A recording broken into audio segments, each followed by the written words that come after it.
I want to talk about this idea that came to me at a very synchronistic time that we are entering into or in the age of Archangel Michael.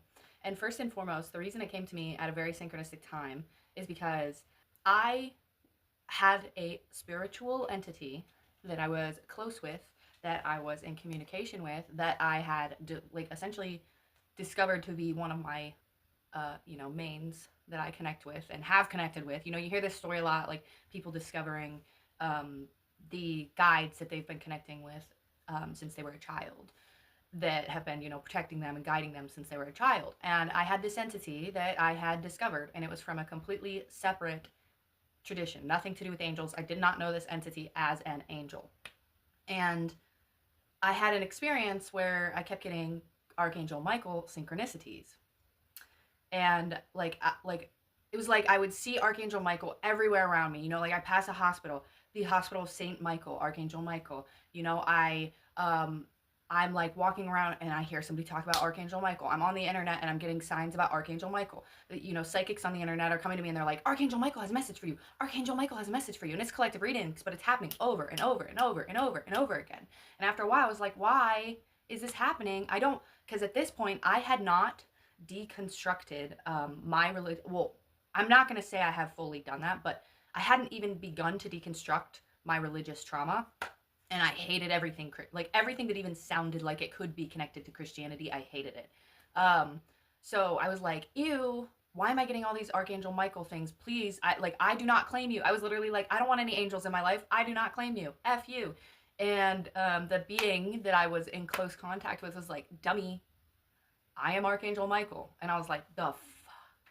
And at that time, like he did tell me, yeah, I go by several different aliases. And at that time, I had understood it to mean, like, I was like, oh, the gods and the divine beings probably come to us in different ways based on, like, how we can best receive them. And I do think that is something that happens with some entities. However, I have learned a little more because then a few months later, I get this video that I'm going to put right here that essentially validates the experiences that I've had and the inner knowing. And like, when I get synchronistic information, a lot of times it is validating the experiences that I'm having, but it's also providing me with language that I didn't have. And I think that's a lot of this whole, like, we're going into an age of authenticity and expression, is like a lot of the collective is having the same ideas, we're having the same things, like the same realizations, we're waking up to the same truths, but a lot of times people just don't have the words for certain areas of it, which is where other parts of the collective come in. This video and many other synchronicities that come through to me, but we're talking about this video. Not only did it validate the things I was told and the experiences I had, it gave me, like, it put things that were part of my inner knowing into words, so I was able to consider them better. And in the video, it's a man, I believe he's a Rosicrucian man. Again, I'm going to put what my understanding, what I took from this video, I'm going to put it into my own words. So if you want to know more, or like I might explain it a little differently, I might have pulled something a little different than somebody else might pull. So if you really want to look into it more thoroughly, go watch it. But what I took from the video that was validating for me, so he's talking about it from the perspective of Rosicrucian, which I don't know a lot about. It's like a secret society, although I've heard from several people who claim to be Rosicrucians that it is not necessary. Like, there's certain things they're allowed to talk about. So it's like the whole thing doesn't have to be secret. There's certain information that they're allowed to share, whatever. But, you know, I think of it as like a secret society of like spiritual knowledge, kind of like Freemasons or whatever. People think it's evil. You know, I think that there's probably good and bad on both sides. It doesn't, like, no matter what area you look into, there's good and bad. So anyway, he's talking about, I don't know anything about Rosicrucians though, but it is like a secret society where they have spiritual knowledge. So he's talking about the Age of Archangel Michael, which is a Rosicrucian ideology. I don't know if they got it from somewhere else. And what I think is so interesting now that I'm thinking about it is that the Age of Archangel Michael, the way he explains it, is like the age of coming back into truths. And it's funny because it's coming from the perspective of a secret society that is gatekeeping spiritual knowledge. But the way that he kind of explains it is that Archangel Michael is like a holder or a lover of knowledge. And he has this, that he basically describes it as, at one point, all of the knowledge was a cohesive, unified thing. Like it all fit together, right? And that at some point, for some reason, to which I could make guesses, but anyway, it doesn't matter. At some point, the unified knowledge like kind of shattered and split, broke off into fractals, separated. It's all over now. Like it's not together. It doesn't fit together anymore. It's all over. And that like he talks about essentially part of the problem is that not only is the information, the truth, all separated and split up into a bunch of different fractals, but there's also now like the pieces are distorted. The pieces are skewed. The pieces are attached to things that are not a part of them anymore. So like each piece of the puzzle of the unified knowledge is like separated. It doesn't know where it fits anymore.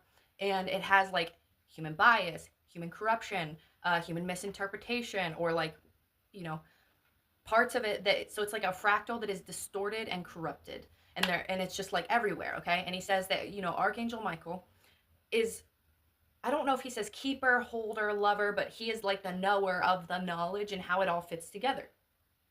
And he says that because of this, and because the knowledge is all separated and distorted, Archangel Michael feels at home in every single tradition because he recognizes the truth, the true bits within every single tradition. And he said that because of this, Archangel Michael goes by several different aliases.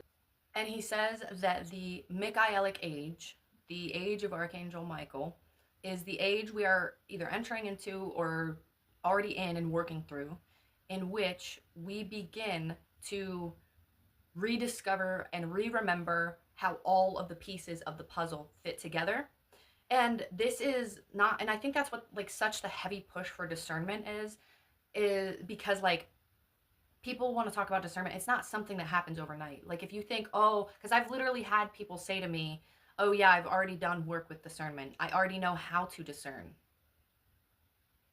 If you think thousands or more years of propaganda and corruption and distortion are going to just go away because you do work understanding what discernment is for a few months. No, like this is a process like everything else that I think will probably take decades or lifetimes for us to work out. But I think we are in this period where we are learning to truly like be open to all of the different pieces of the puzzle, which means all of the different belief systems, all of the different religions, all of the different philosophies, be open to it and begin to like sort through it and begin to learn to discern between the parts of it that are distorted and don't belong with it and the parts of it that are true, and be able to put the pieces of the puzzle together. And I feel like that is the goal of the Michaelic age of Archangel Michael.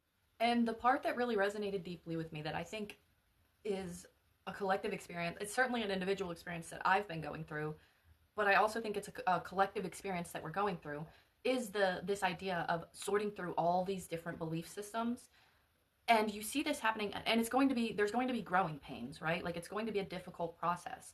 And I feel like if you just cling to one belief and you give up, you're done. Like you got to keep seeking the truth, right? He also says in the video, and I find this very interesting, he says that the warrior aspect of Archangel Michael, right? Because divine beings don't have bodies. They don't have physicality to them. So he says that the warrior aspect associated with Archangel Michael is very much a King of Swords energy, like a cutting through the BS, getting to the truth aspect, like no BS, okay? And I think that that's something we're going through as a collective, and part of the growing pains you see, that I see, is people clinging to one set of a belief system, and then as soon as they find a piece in that belief system that is not necessarily, like it kind of, they're like, oh, this doesn't mesh, this doesn't make sense, there's something wrong with this belief system, and then they immediately try to go find another one belief system that is completely correct. And that's not, because the fact that all the belief systems have truth in them, and they also all have corruption. And you see this a lot. You see people who are more witchy or more new age realizing that there are some falsehoods within the traditional dogma, and they rush to Christianity or they rush to some other religion. And you also see people in Christianity and other religions, and they realize that there is some sort of falsehood within this belief system, and they go, oh, it's all incorrect, and they rush to New Age or they rush to witchcraft. And it's like, no, part of the growing pains is that there is truth and falsehood in all of these belief systems, right?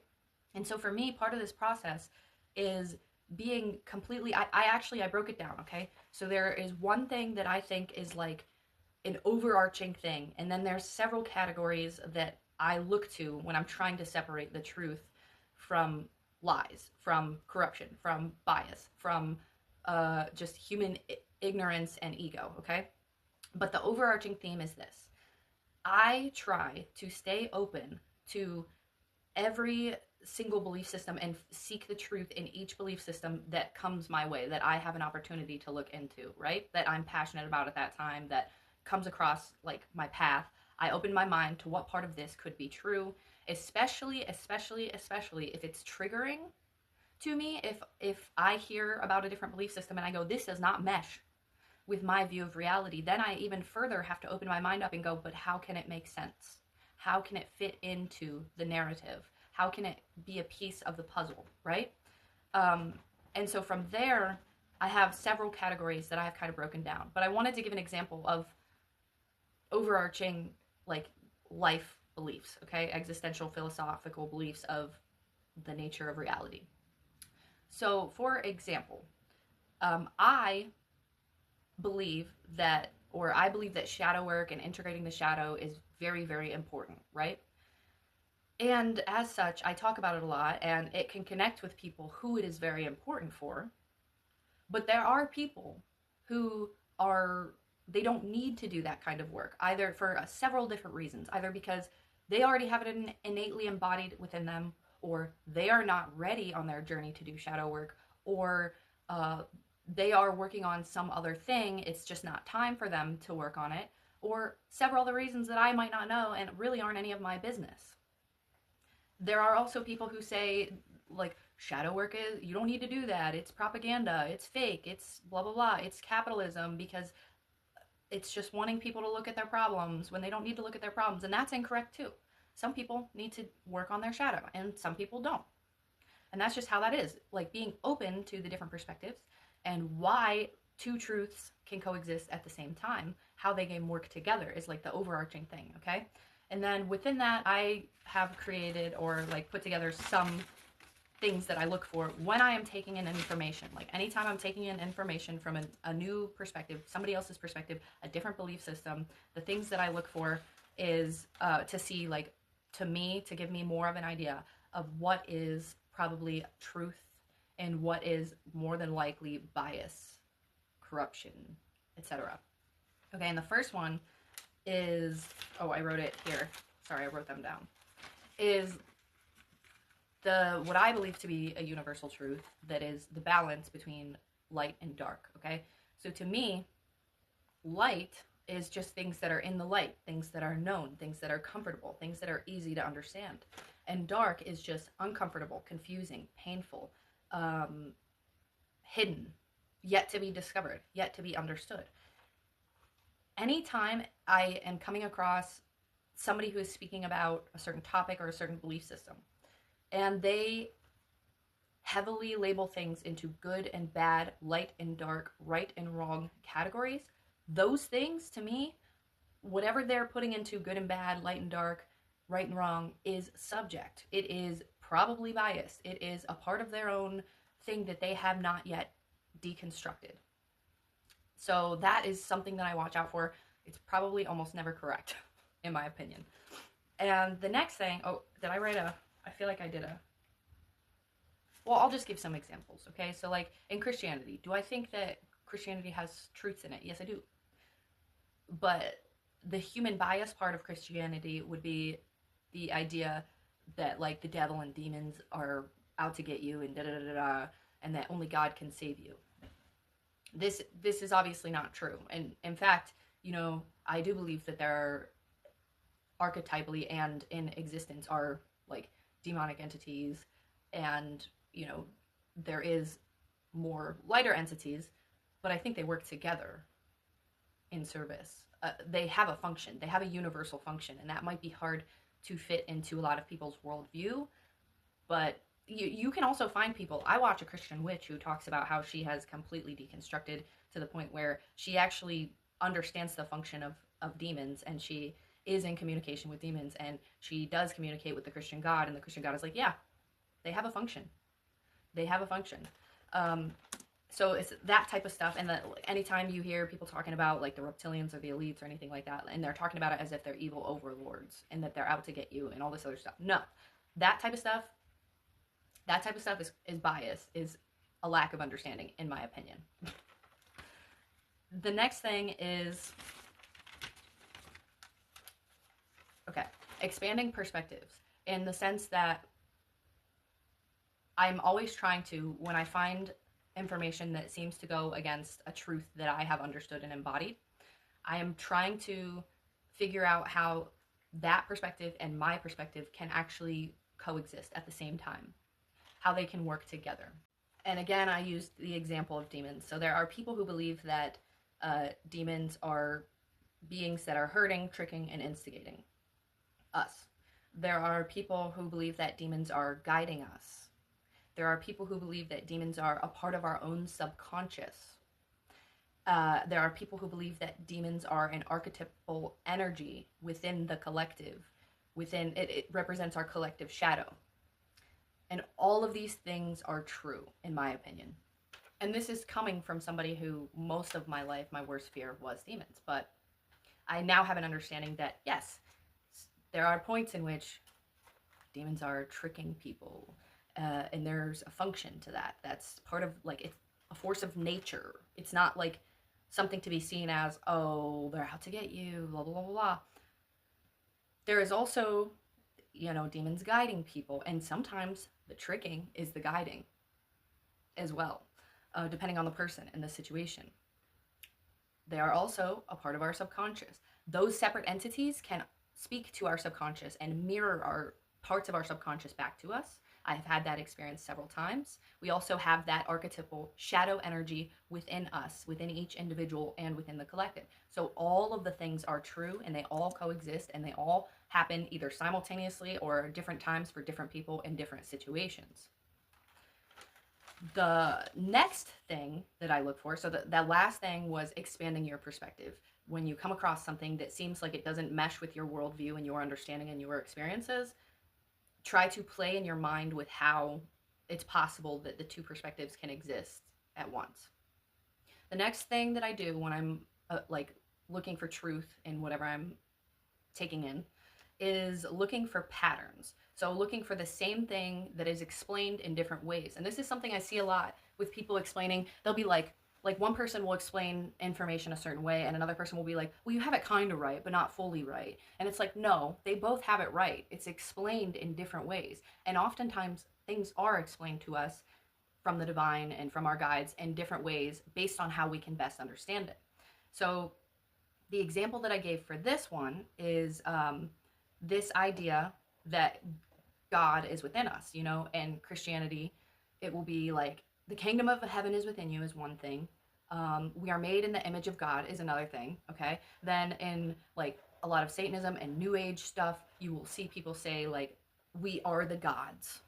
You will see like also people say we are a part of source. We are source experiencing itself.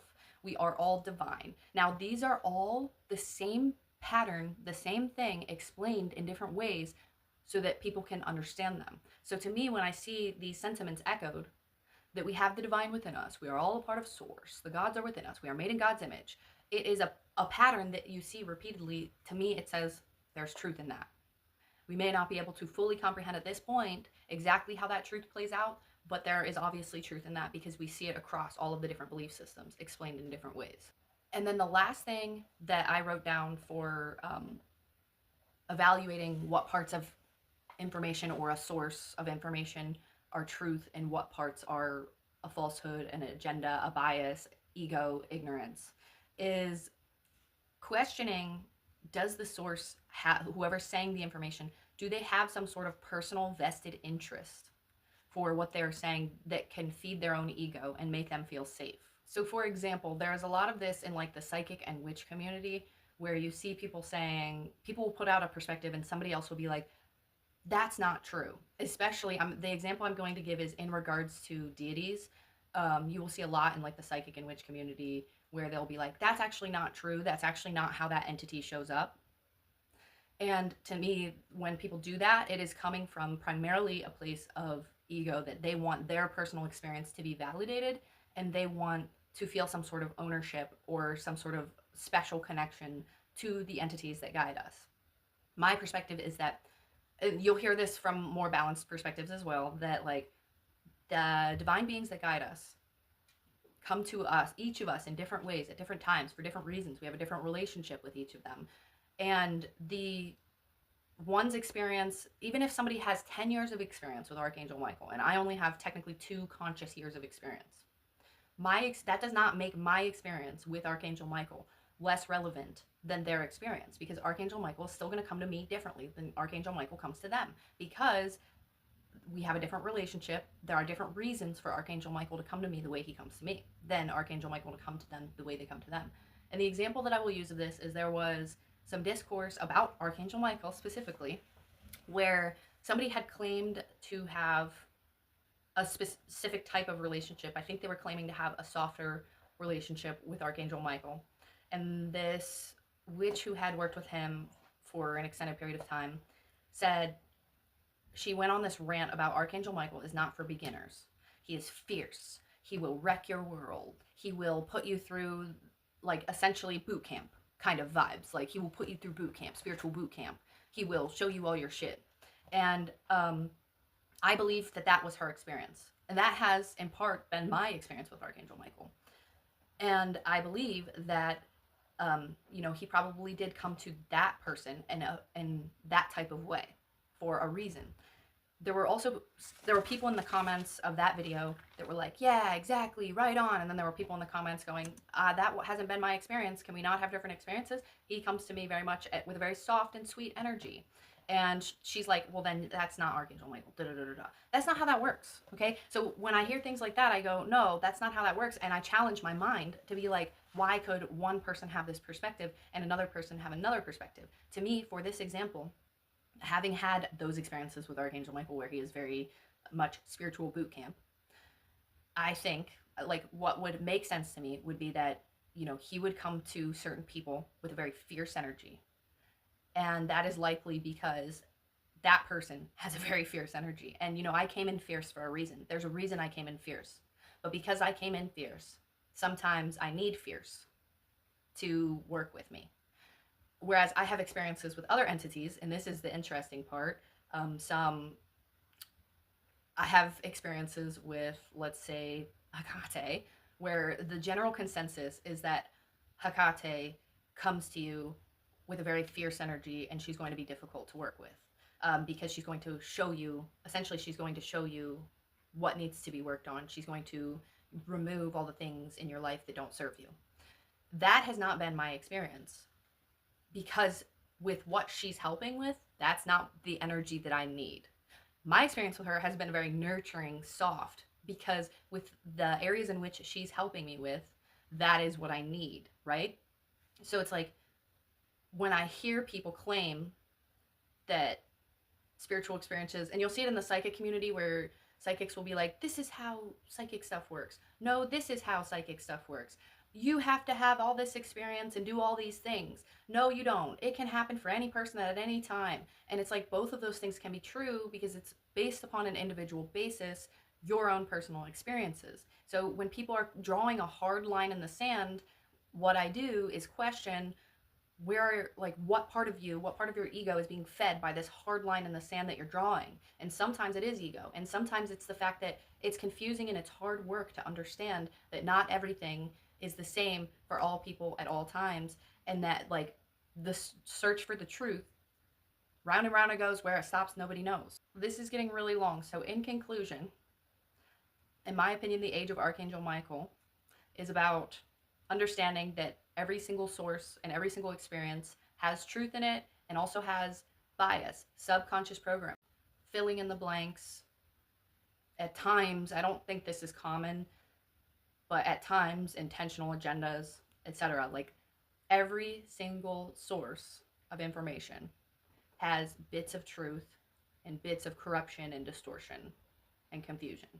And the goal of this journey, which will have a lot of messiness, it'll be complicated, it'll be sloppy, it'll be long, is to continue to try to sort through that information, not to give up, not to cling to one belief and disregard all the others, to start to really sort through this information and eventually put all the pieces together. And that's what I think like the goal of this age is. Okay, that's all I have for now. Thanks, bye.